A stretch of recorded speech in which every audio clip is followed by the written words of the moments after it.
École du Bois Sauvage, bonjour. Au bout du fil, la directrice de l'école du Bois Sauvage.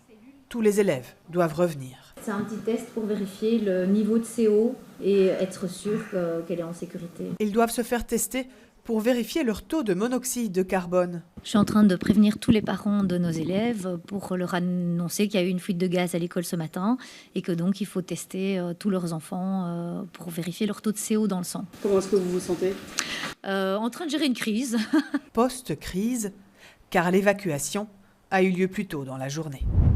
Tout commence par des élèves qui présentent des mêmes symptômes. Maux de tête, vomissements, vertiges.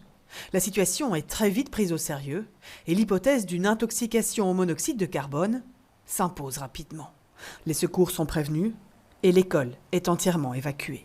3 SMUR et 5 ambulances qui sont venus sur place, qui ont examiné une vingtaine d'élèves.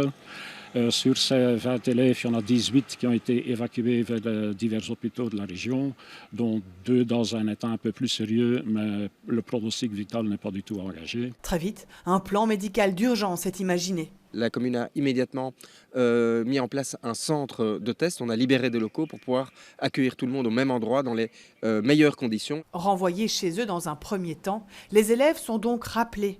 Ceux-ci viennent de passer le test. Tout est normal, mais la journée les a marqués.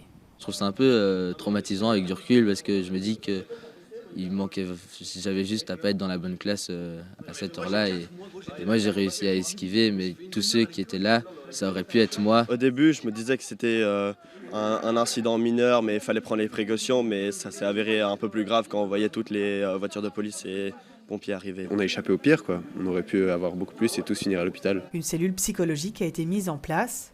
L'enquête est en cours, mais selon les premières constatations, c'est la chaudière de l'établissement qui pourrait être à l'origine de l'intoxication.